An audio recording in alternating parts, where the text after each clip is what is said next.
So at this point, I'll turn the meeting over to Ofer, and Ofer is the original Aduro person, and since has grown his team considerably with some quite interesting people. But Ofer, if you want to just take it away. Yeah, thank you very much, Dave. Hi, good morning, everyone, and good afternoon, as Dave said. Thank you for having us here. It's certainly a closing loop to be here back. We feel at home when we speak to Dave, and at Zimtu, this is where we started, and our first webinar was with, in fact, with Zimtu. Ever since we produced several of those, but we understand that today there'll be both new and some new members and old members, and so with the interest of not repeating on some of the material, we thought just to do a bit of a recap, because when we started this whole thing, and Dave was maybe one of those originator of the idea of how we should do this deal, we made some promises of how to move forward. And today we're in the stage where we are starting to recap those milestones. And so with that, we thought we'll just give you a brief overview, some history of where we are and what's going on, what you should expect looking forward. With me, my colleagues, Abe and Chris. Abe, actually, perhaps you want to say hello, and then followed by Chris. Absolutely. My name is Abe Dyck. I'm the Vice President of Strategy and Business Development at Aduro. Very happy to be updating everybody today. Hi, everyone. Chris Parr here. Director of Aduro. I led the RTO on behalf of Dimension 5. Okay, so we really wanted to have this flow with the, do the overview of the presentation and just open the stage to as many as we could questions, and hoping that there'll be some even hard ones. And with that, perhaps let's start. When I initially thought about the presentation, of course, I kind of decided to put the article that recently been published by the Forbes. And for us, it represents two important elements. The first element is that when we initially met the Zimtu investors, that's how we started, we said some things about the potential of the technology, and it was only us that knew about it, and no one else. And now it's out there, and there seems to be some recognitions of the opportunities that the technology represents. And so it's definitely a milestone, important milestone for us.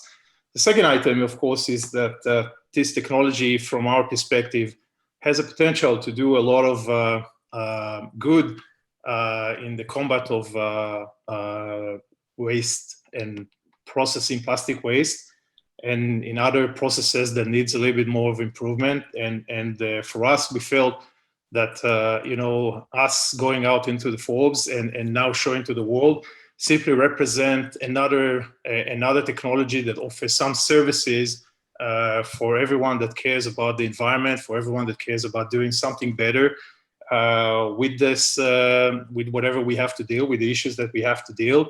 And being a platform technology, the way we are set up and the way the technology seems to be presenting itself, these opportunities for that type of ESG benefits all over the place. And so with that is basically the reason that I choose, and we're also very proud to be on the Forbes. I should say that as well. This is the usual disclaimer. We are now public, as you know, and traded in Toronto and in United States, as well as in Frankfurt, and so it will be available for anyone who wishes to read. But we have to put it out there. In today's discussion, we'll go over a little bit in a high level of who we are, what we see as a growth opportunities, a little bit really high level, but talks a little bit about the technology and the scale up of it, and what we were, how we consider the path forward. We then, as soon as we can, we'll open the platform for Q&A, and my colleagues, both Chris and Abe, will join in whenever they actually see fit. I just invite them. So who we are, we've been conceived in 2011, basically, and we've been under the radar for many years. We've been operating in London, Ontario, with the help of the University of Western Ontario. And we've been living off grant for many, many years. Over the years, we started our life with heavy oil. We played a little bit with the benefit of how we can improve the benefit and the properties of heavy oil. And as we see that the technology has potential in other areas, we start shifting into the renewables. And from that point, we start shifting back into the plastic and the plastic processing. Each one of them represent a huge, massive opportunities. And what we've seen at the beginning is that the idea of crawl, walk, run. In other words, present yourself, start with the proofing of the concept, moving on, showing that you can move it and run it into in some kind of a process in a commercial scale that has a potential, and then move into the next phase. So sometimes a year and a half ago, we met Zimtu and Dave Hodge, and he was basically the originator of our deal, the way we thought about it. Basically, Dave came back and says, well, Ofer, how about we'll let the investors decide about how much risk they want to take, but show them a little bit, then we'll move forward, show them more, and we'll move forward. And that was the birth of the milestones that we have committed. Sometimes in 2011, in the early of 2011, we made an RTO with a company that Zimtu represent. And perhaps, Chris, do you want to speak about this RTO? Yeah, certainly. So we were created through Zimtu, actually, Dimension 5. And Dave Hodge, who's president and creator of Zimtu, was on the board of Dimension 5. And yeah, essentially we were set up to merge with or acquire a company that is redefining an industry. And Aduro came through, and then we raised a small first financing for $500,000, just a small amount, and that sort of got us going through COVID. And yeah, we completed the RTO transaction in April, I believe we started listing. So, but yeah, certainly in the Q&A section, we can discuss any questions about share structure or anything like that over the RTO. Thank you. And I'd like to mention the bankers that are working with us and escorting us ever since, that are supporting the company. And we have fairly good relations with the bankers that are now helping us to move the company forward. And so the idea behind it was, just as I mentioned, just to take some steps and talk about those steps and move them in progress. Well, the whole concept was just prove that you can do a proof of concept and then move forward into a commercial phase, and in between show us the path and later how can you make money out of it. And so that was the intention. This was the deal. And so the idea was, then we separated the deal into two milestones, where the first being us running a material in a continuous flow mode. Just to give you an idea, we have a lot of data, and so we knew in the lab that we can do whatever we can do, but for the investors, it felt that we should run it in a continuous flow mode to represent the opportunity to go commercial. And so that was our commitment on the first milestone, and we are nearly there. There is data that we are now assembled. We basically stopped our experiments. We are collecting our data. And over the last year, we've been processing this data, and now we are aggregating it into some kind of a report from which we will go to a third party. We will show it to a third party, and then there'll be an announcement. We expect all of this to be before December. We just, because of confidentiality, we don't want to say exactly, of course, when. And while the first milestone was that proof of us being able to show potential for commercial, the second milestone really speaks to to us working with customers. And so what you see below you, the picture below you is a abstract of a concept of a reactor. And we did not need the first milestone to start moving forward. And so you can guess that we are moving with taking and aggregating information now in a form that will help us to move into the second milestone while establishing some pilots. So that is the second phase, and I guess for investor perspective, that's what you should expect from us in the next year to see. Beyond that, we are moving into the pilot scale, where over the last year we have generated enough data. And it's a bit odd. Our position in the company right now is a little bit odd. First of all, we had enough information up to here, so we didn't want to show you a material that we've been doing, but we're now processing that type of information. So pretty much this would be the last presentation as is, and the next forward-looking presentations will have all the goody stuff that the investors are looking at, like expected ROI, market development, cost of the units, and how we're going to move forward with it. Perhaps, Abe, you want to introduce us, the team, our leadership team? Oh, sure, absolutely.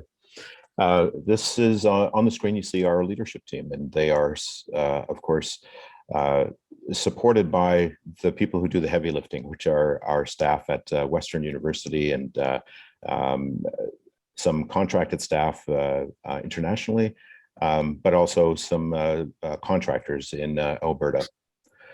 So starting off with Ofer Vicus, he's the founder and CEO. He discovered the technology and has been leading us in the development of Aduro and the innovative technology that we're developing here. Marcus Trigstad is a recognized expert in optimizing industrial processes. He's developed all of the patents, or written all of the patents, and has significant experience in writing patents for other industries and other processes, and is a leader of all the work that we're doing in the lab here. I come from an oil and gas background, and I'm heading up the business development activities. Donica Rahill is our CFO. His experience in public markets and bringing companies to the public markets has been invaluable over this last year. And of course, Dr. Anil Jawar, he's our VP of Technology and Process Development. He is actually the guy that's doing all the work at the lab and on the equipment and making all of the work happen. So he and Marcus worked together very closely. So the mathematical equations and chemical equations that Marcus creates, Anil proves them out and makes sure that they are accurate. So back to you, Ofer. Thank you. I'd like to say that this team is fairly organic. We are together for more than 7 or 8 years already now. I mean, Mark and I started more than 10 years even.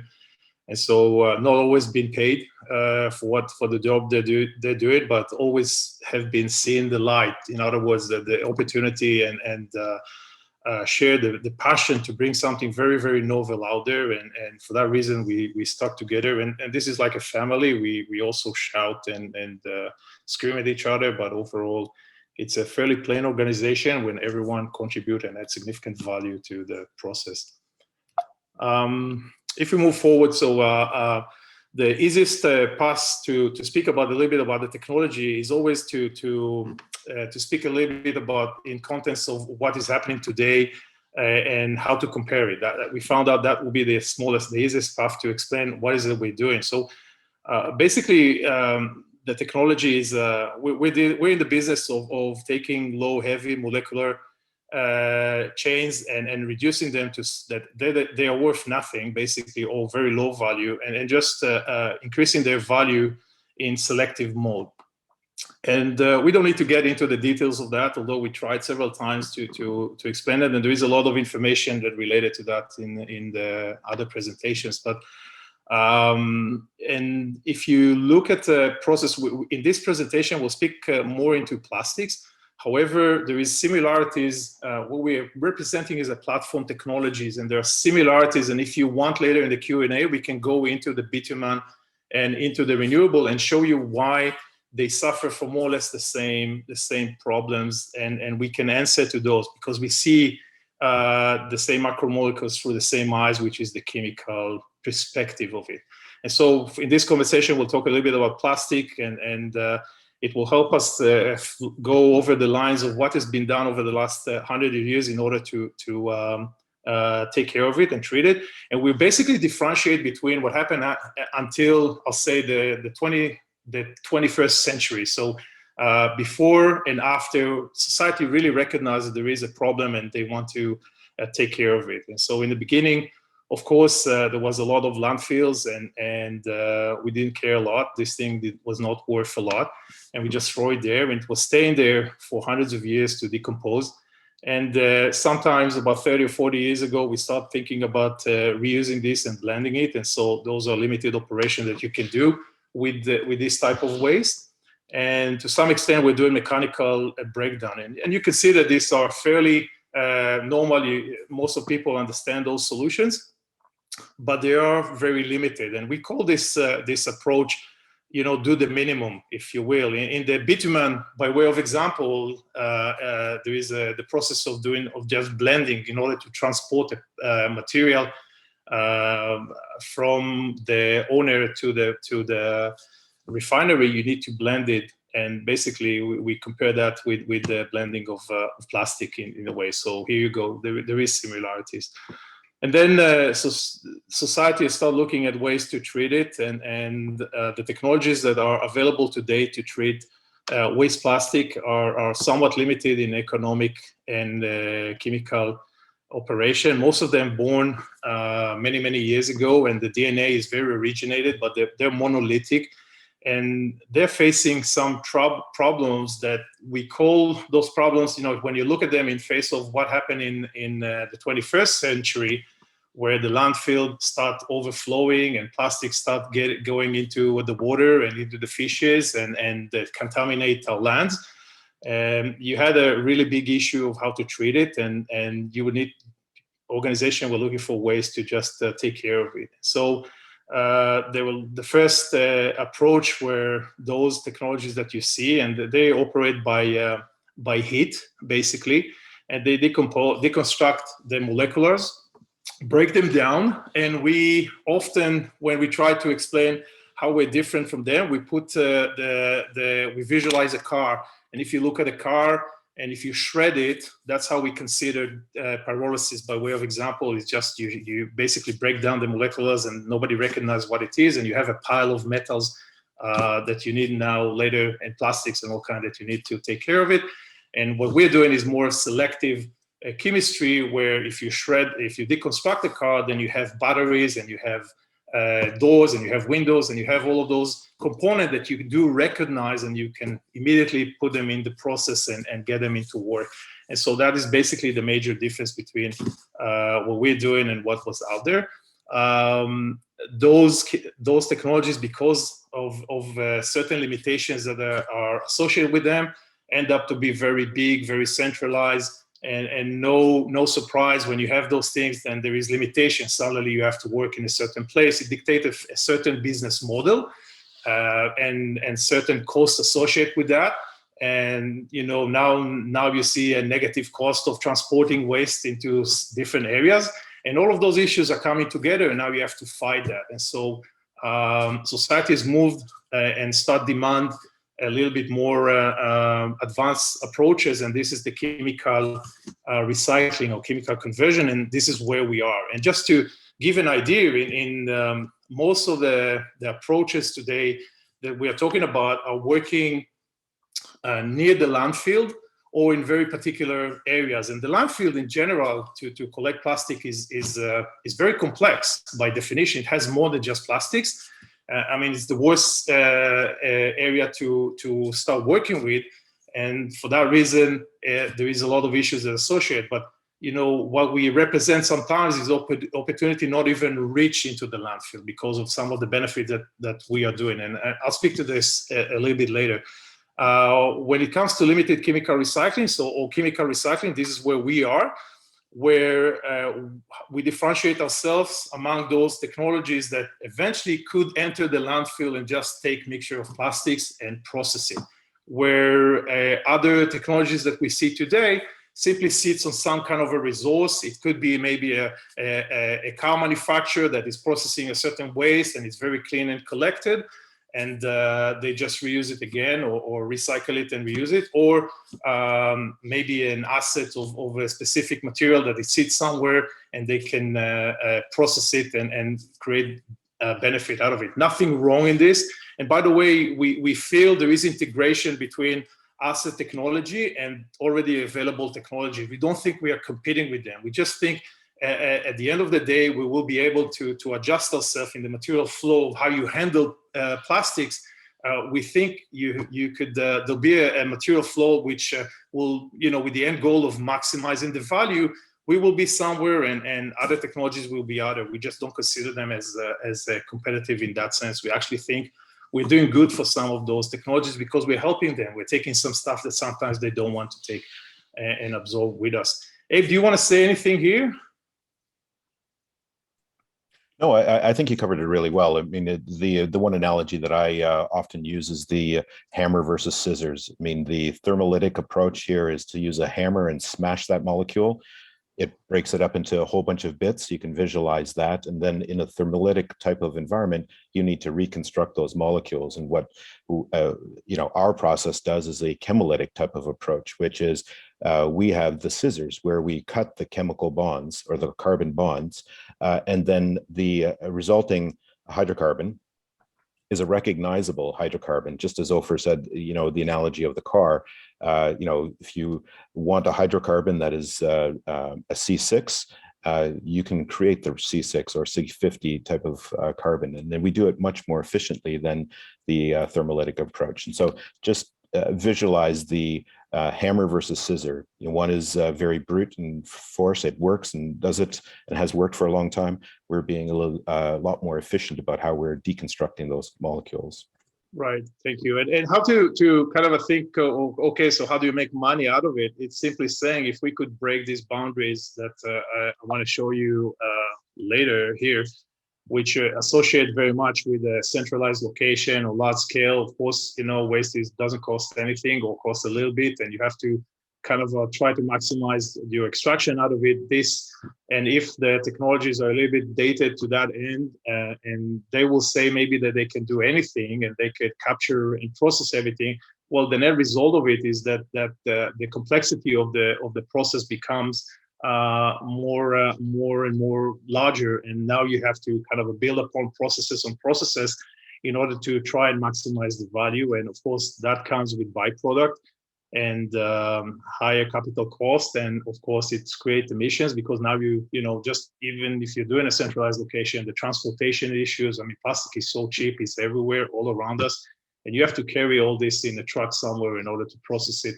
And so, what if there'll be a technology that could break that loop and just move away, separate themselves from that type of mindset that is basically dictating a business model?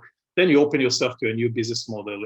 And this is, I'll say today, and sometimes people like, sometimes people not, the fact that we are so flexible around this, we maintain discipline not to put numbers because, we knew that we have to do the crawl, walk, run. We knew that we have to show, first of all, that we can prove ourselves in the lab and move from the lab outside to a continuous flow. And then that data that we gain and we're processing now, generate, and now we are able to be much more accurate rather than just visualize imaginary concepts there. And basically, this is our effort. And so, what is it we're doing? And this is we think we're answering. We're part of those technologies that answer to what we call the problems of the 21st century. So society is facing so many problems in terms of pollution. And normally you just don't see it directly to you. What you hear basically may be that sometimes, a city will not have a budget for schools because they have to do something for the environment, and you just don't see it. And from our perspective, I think we are. Those are problems that are coming towards society. And for what we see, we have this flexible solution that we can adopt and scale up in small areas, in small processes that is already economically, that is simply, now we can scatter it all around as we see fit. And not just that, that it has so many options, both on the feedstock and both on the final product. So it gives the organization or the owner of it a certain flexibility to operate and to adapt to changes. And I spoke a little bit about this thermolytic approach where you deconstruct things. At our operation, you cannot do anything at the temperatures that we are working. You have to have some kind of a catalyst, and you have to have some kind of a hydrogen to work with in order to break and seize those hydrocarbons.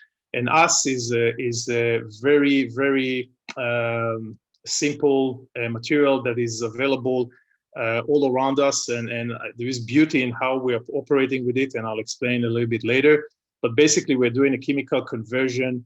Water allow us to do a very selective chemical conversion, which enable us to almost decide how far we want to cut those bonds. And we're doing it with the simple metals that are readily available in the bitumen. And we can, have access to it. There's not enough of, there's no shortage of that. And that will be the catalyst that we're using.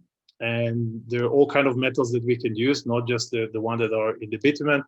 And we're using what we call a glycerol equivalent, and so some kind of a bio-based material that replace the need to add hydrogen to the process. And in the flexibility of the system, this is quite tremendous. And let me give you an example. In the bitumen regime, we just inject or increase the metals content there, and we put some materials such as ethanol or glycerol to create those conversion, and we're only working on the asphaltene section of it, and the rest we separate and let it mix, and we're able to increase the value of the crude and save a lot of money on it. But note that the metals are already available there. In the renewable, we're using the glycerol that is already available in the renewable oil, but we just introduced the metals. And so again, simple system that is almost a self-sustaining in that end, and gives you a lot of flexibility, because otherwise you would have to have a large processing to adopt and to create that.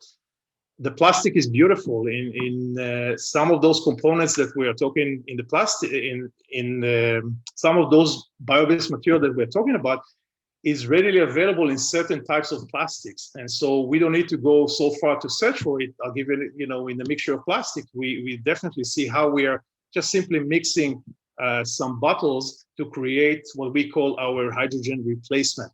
And so that speaks to the opportunity now to imagine system that almost self-sustain in remote area. And that saves the whole stakeholder, I guess, that you need to do, from collection to transportation to a process to building a centralized location to the whole thing. So now it's simply enable you to think differently about the opportunities. We just break.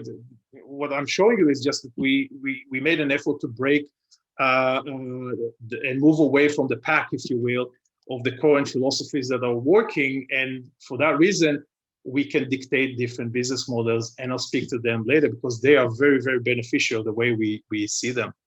There is a lot of value in those business models. And so if I would talk about a petrochemical process and would ask you to think about it, you probably imagine a complex one. And what I'm presenting now is a high-level concept of a water-based petrochemical process. That's our process. And again, it's easy to show to give an examples on the plastic side. If you consider the reactor and the fact that we need to process mixture of plastics, well, I mentioned that water allow us to do a selective chemistries, and we do cater to some conditions, and each plastic family is very, very different. And what we are doing is basically, as we introduce our conditions to the mixture of plastics, then we will operate maybe on the lighter component first, and we will extract them. And then you have a certain cut, which does not need a lot of pre or post processing. And as we move forward, will increase our severity. And now we have another card because there is another family members that are responding differently from the first one. And so I guess the feeling is that you can see that rather than doing a lot of sorting in advance, the system or the process is somewhat doing the sorting inside chemically. And that's a big advantage. And we will get to a stage where we could operate a mixture of plastics. We think it will take some time, but we already see benefits based on our data and recent activity that we've been doing in the last year or so.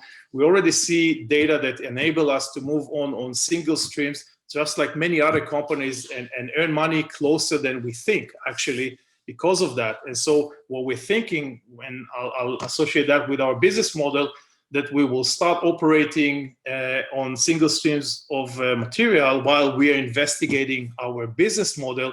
And as we move forward, each process will have more capabilities. So if we start with polyethylene by way of example, we'll introduce later polypropylene and maybe polystyrene.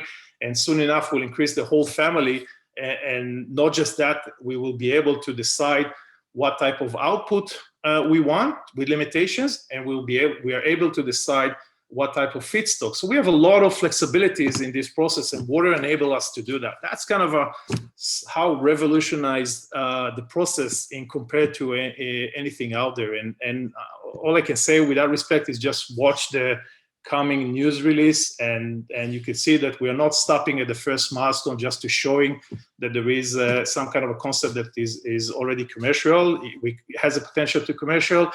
We don't need that. We have a lot of data. The investors need that, but we're taking actual action to look forward into a design of those pilots as we speak right now. And sorry, Abe, anything to add? You're on mute, I think, Abe. I am on mute. Yes. No, I think you covered everything there. Okay.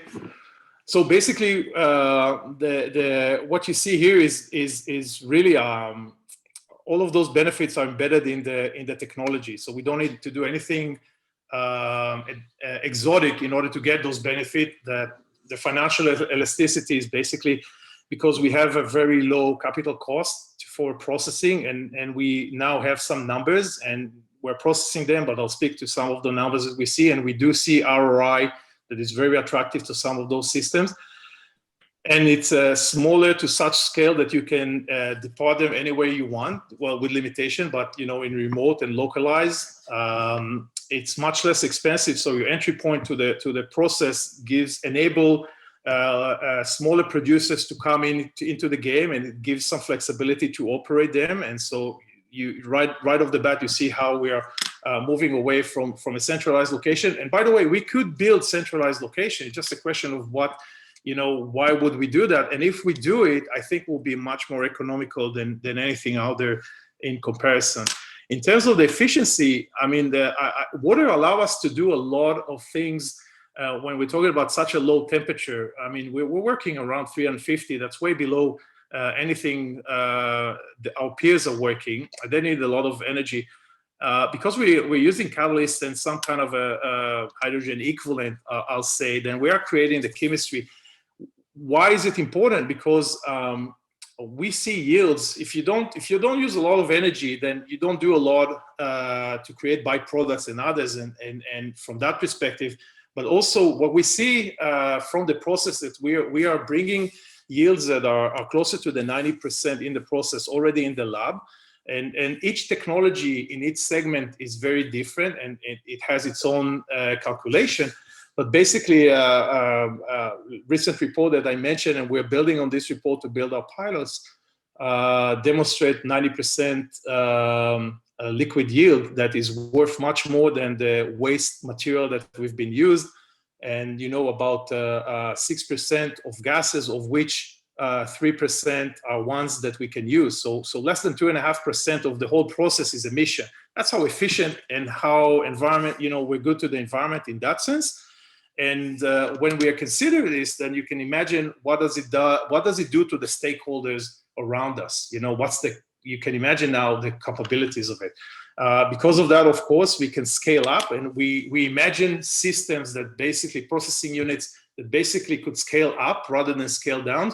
And we think that from what we see right now, there's a good opportunity for the system, for the working capital to grow, to enable growth. So if you wanna, you can start with a unit, and if you want to increase your output, you just add another unit, another train into it. That's how we see the process, and that's how we want to build the philosophy around the business model. And it has some flexibilities in different areas, which I'll cover later. But it speaks also to our ability to operate in different modes. Abe, anything to say on this? No, I think you covered all these 8 points. Maybe if I do take 15 seconds just to talk about, the previous slide where you're talking about what is the significance of hydrochemolytic and why have we trademarked this word, and the one before that. Oh, this one. Yeah. Okay. We've trademarked hydrochemolytic technology, the use of water and chemical deconstruction. That's where the term comes from. We often get compared to the other technologies, and what we're identifying, and our patents are a testament to that, is that we are carving a brand new path in this understanding of how to deconstruct complex molecules. So plastics being those that are the most complex, having 100,000 chain carbon molecules all lined up. They're a replication of the same sort of hydrocarbon, but we are able to very efficiently go and deconstruct them so that we bring them back to that base monomer so that it can be reused. And we do that with very little energy, and we're using readily available materials. And what we discovered is that we're able to go and do that first on bitumen, bring that over into renewables, applying that to those renewable type of feedstocks. And then ultimately on plastics, since we saw plastics have a very strong parallel to, because the bitumen is the feedstock of all plastics really. And so being able to use the work that we've done on bitumen so far translates really well in how we're going to go and move into the plastics upcycling. And so we spent significant time over the last 10 years in understanding the science behind this, proving the science, and then wrapping up our patent portfolio around this to be able to secure that. And so we're at a stage now where we're headed towards those pilots that Ofer is talking about. So the immediate question is, the investors are immediately asking, well, how do you make money of it? And, what's the business plan and all of those good stuff that we owe some answers. So I said, again, we're working on it and we have some good data, but let me present you with some items that we have so far. So we're considering solutions that will cost anything between $10 to $50 million with payback between 3 and 8 years, and I'll get into this in a minute, because we see we actually, from our engineering perspective, we see that type of operation available in the bitumen unit by way of example, and I'll speak to that in a minute. We took a very modest approach towards the size of the markets, and being the heavy oil, very large, and all of them are fairly large. When you speak about our application, again, this is a technology platform, and so each one of the application is fairly require his own business model and require his own activities and economic of scales and modeling. And being in the bitumen space where we operate, I can say that our engineering, based on the data that we have with our engineering unit, a system that worth maybe $50 million, $55 million, and has a capability to do 10,000 barrels per day. So this is not a lot in compared to the $40 billion market. There's about 3 million barrels of heavy oil that are moving every day from Canada. So just 10,000 of them. We see that we're creating enough energy from gas, just from the gas, that we will be able to regenerate the system plus some reserves. And if we are isolating just the reserve, and we sell the net gas, that type of reserve, back to the grid, there is a payback of about 4 years just on the system. So that's how revolutionary the opportunity is. And for that reason, we wanted to make sure that what we see, we confirm it before we're putting it out there. But think of it in the bitumen area, we're working only on asphalt tin. So when heavy oil needs to go into the refinery, it needs to be blended for most of the time. And that blending is fairly expensive. And so there's about $10, $15 in operation that we are capable to save. And so what does it mean is that we can operate and separate the bitumen from the light component. We are operating only on the asphalt tin part of it. We're doing our magic there, and then we're mixing it up. And once we're mixing it up, we're creating a better crude that does not need the blending and is worth a little bit more than the initial, and it's pipeline transferable. And so now when you visualize that type of operation on small scale, 10,000 barrels per day are small scale, and when you're visualizing the saving of those dollars per barrel, you can see how, by way of example, a licensing model could be very beneficial to us, because we can build upon the $3 or $4 that we want to take from the process and give most of the value, hand up most of the value to the operator. And we're not even putting the units on our books. This is the type of things we see in the bitumen activity. In the renewables, there is a lot of flexibility to process different type of renewable oils, and the list is very, very long. So very variety of feedstock that could come, and so feedstock is associated with locations. Sometimes it could be in the US, a lot of it is corn distilled oil, byproduct of ethanols, but it could also be seeds that are produced and grows on marginal lands. So seeds that are not compete with food, by way of example. And there could be also grease traps. And so we have a lot of opportunities to enter feedstock, and on the other hand, we have a lot of opportunities to produce different type of product, and our product answers to drop-in diesel, biojet fuels, and chemicals, specialty chemicals, and so what we see right now, and this is the recent development that we have in the lab, is that we are able to produce, confirm that we can produce specialty chemicals that worth 2-3 times more than the initial feed already, which brings the economics consideration into play as well. Just to give you an idea, renewable oil is the most toughest, I'll say, material in terms of economic to play with, because the oil worth a lot of money. And so us coming with an oil and create something that it's called aromatic, it's just worth 2-3 times more than the oil, gives you the flexibility to build a business plan. All of this data is now generated and is moving into a firm presentation. So that's all I want to say about it. But that's what we see. Those are the numbers. So we're justifying what our concept, where we said $10 million to $50 million payback, good ROI, 3 to 8 years potential. I think we're in this process of confirming those elements, and we will show them soon. The plastics is being the most aggressive. For most of the chemical recycling technologies that I see, they simply sits on assets or some kind of an assets, and they just produce. And this is what we're going to do at the beginning. But from what we, from our initial testing and whatever we see on the data that we generated in the lab, and I mentioned polyethylene several times. This is the first material that we've been operating on. We produce 90% yield.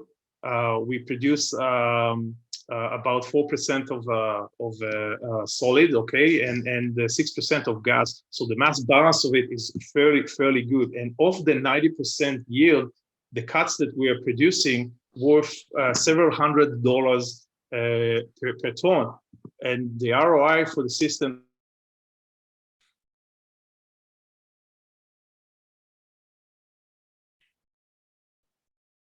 It looks like he cut off there. Yeah, please. Yeah, you're back. Okay. Can I back? Can I continue? Yeah, you are good. back. Okay. Probably. Abe, go ahead. I was also going to say we're on 50 minutes at the moment, so we should probably move towards question and answer fairly soon. So sure. Go ahead. Let's just move forward. So Abe, this is your slide. Do you want to present it? Sure, absolutely. So one of the questions around, is there a need for our technology? What is the market space for us? And what is the pull for technologies like Aduro's in the marketplace? And I think we just need to look at where is the world at currently, where the world is moving towards a circular economy and away from a linear economy. So in terms of the plastics, there's a significant demand on identifying these resources as not waste, but as a resource that can be reused. ESG, a lot of investment is looking at, what is their ESG metrics when they make that investment. Companies, when they're looking at, the new equipment, new investment that they're bringing in, are those companies or the technologies actually addressing any of their ESG metrics? We've got sustainable development goals that are also lifting us up as defining what, how do we improve the resources that we have in the environment? I've got some other other logos on there, like the LCFS is the low carbon fuel standard. That really facilitates the pull from a renewable fuels side. In general, I think the regulatory framework and the market framework that is out there is really calling for innovative new approaches to dealing with resources. And our development of hydrochemolytic is really addressing all of these. And I'll jump quickly to some of the questions that were here. Are there other types of firms that have this type of technology? Yes. There are all kinds of companies that are looking at new innovative ways of doing chemical recycling. Most of them are based on a version of pyrolysis. They're moving a step forward from traditional pyrolysis. We're taking an innovative, different approach, which is using a chemical deconstruction approach. What kind of financing requirements do you foresee? Well, as we scale, there will certainly be financing requirements, but where we are currently, we are sitting well with cash in hand. Are there contracts and deals and partnerships in the works? Absolutely. In my role with business development, we are fielding calls all the time, people who are interested in all three verticals. On the bitumen side, is where we've had most of our work so far, and because that's where the research began. But also on the renewables, and as one can imagine, plastics, it's in our news and in our news stream every day, the need to address plastic waste streams. And so we're fielding a lot of calls in that area. So with that, I'll push it back to you, Ofer. I guess what we want to you guys take from this call is that basically we set up the bar to prove certain milestones in this year. We worked hard to produce that type of milestones. We knew about it, and we needed the investors to kind of see that happening. And so we're very close to complete that step and just report it. And we don't wait to this milestone to be completely reported. We're moving forward and looking into setting the stage to accept customers in order to do testing, in order to engage with piloting. And so we don't need the first milestone to do that. The investors need that. So to get the confirmation, we had the data for many, many years. And so this is how we approach it. The business model really speaks about licensing, but we do see different opportunities. And because of the flexibility that we have around our operation, we reserve a little bit with the business model. And I think now we have a better understanding how to operate in different territories.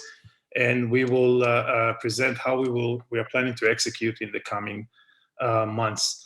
With that, I'd like to thank you for your time. That's all we wanted to show you today, and just leave the door open for Q&A.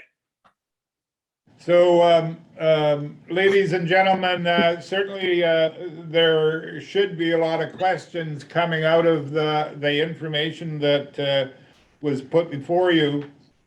I think, simply put, Aduro can take heavy crude, turn it into light crude.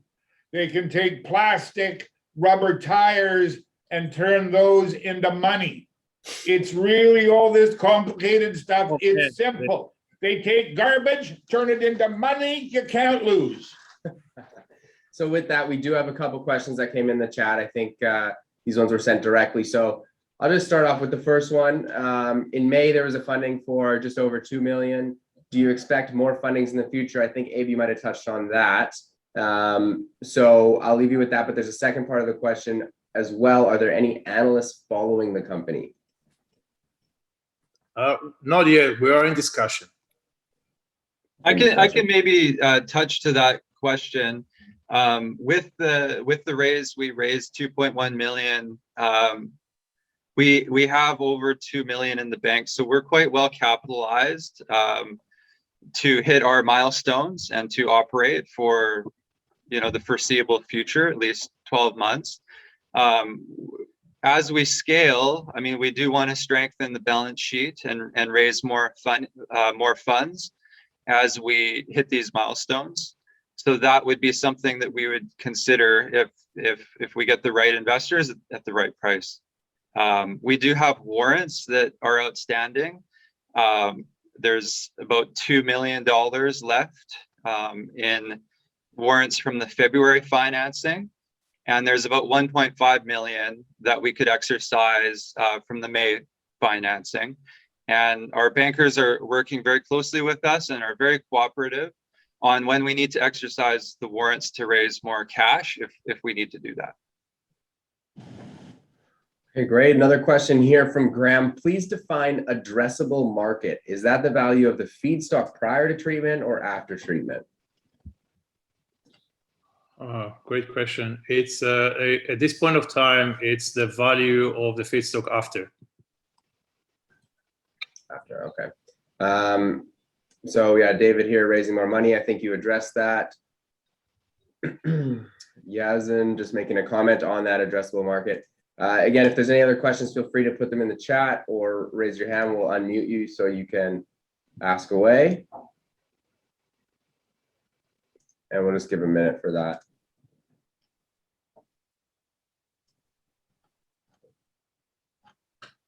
We did a good job. We answered all the questions.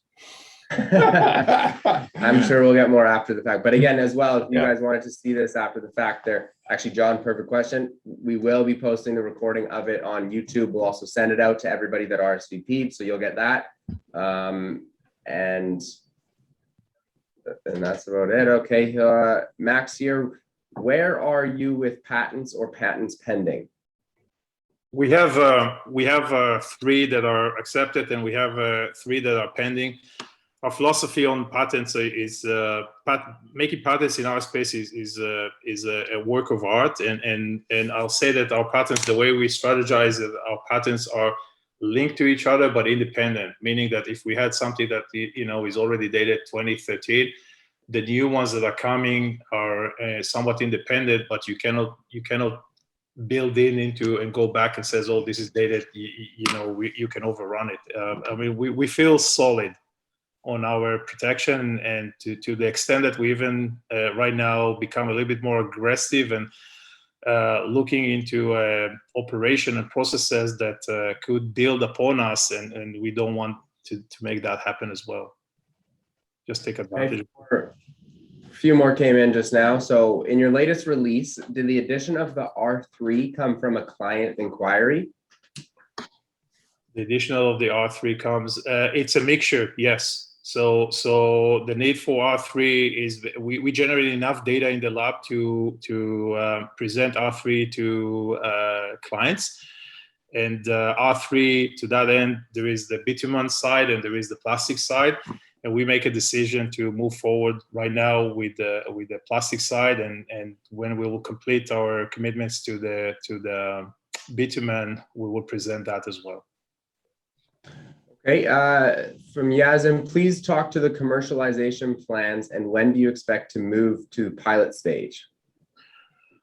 Okay, so this year was all about sticking to the promise we gave to the investors. So it was, doing the if you will, the R2, what we call making sure that we can run this thing on a continuous flow.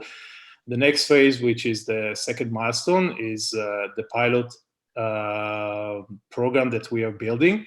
And we are anticipating that sometimes by the end of 2022, early 2023, we will have several of them.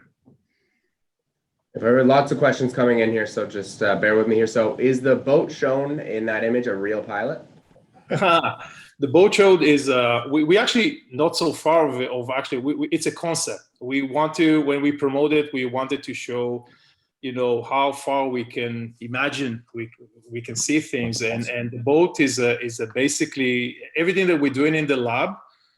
I think could end up in some kind of a vessel that will do that, basically. So we're not there yet, but we're getting closer.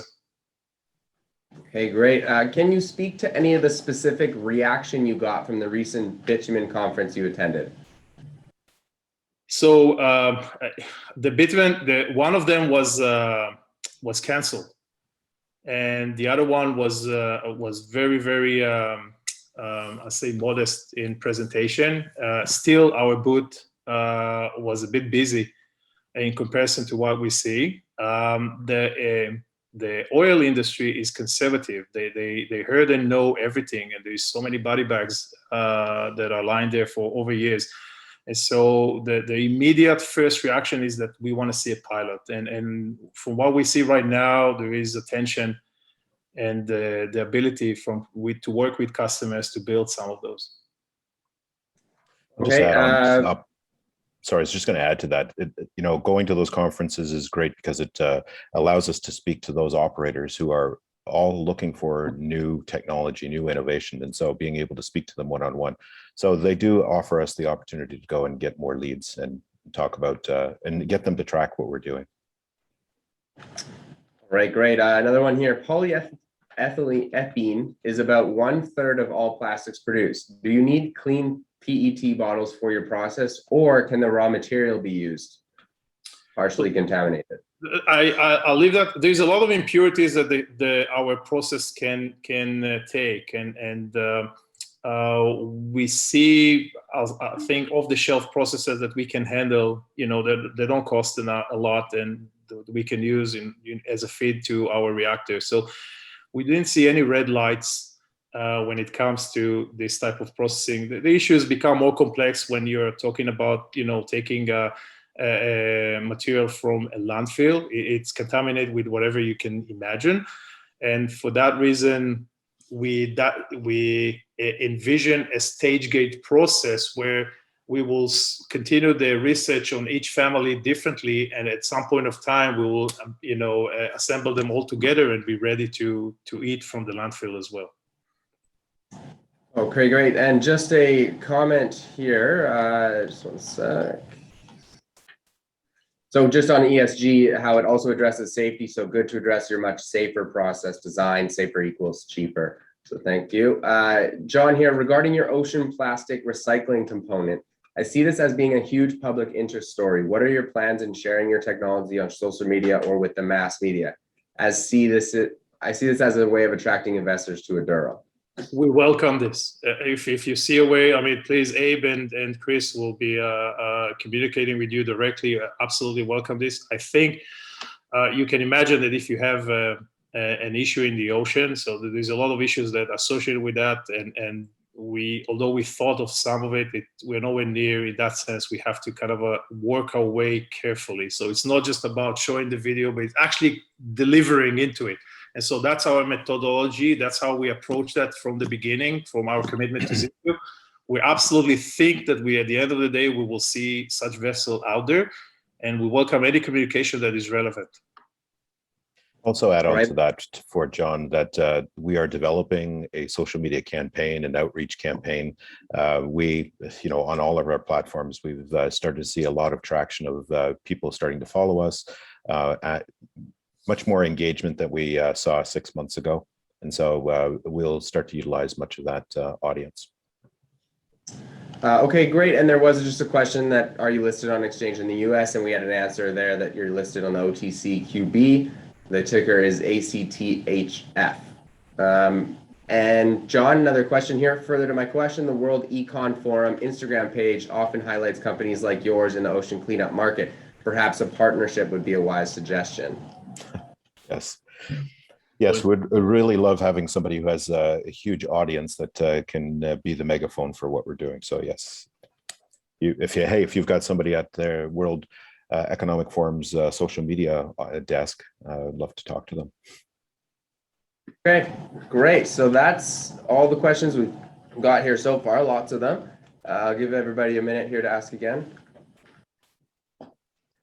Well, Thank you very well, much. folks, thanks for coming. It's always a pleasure to host these meetings.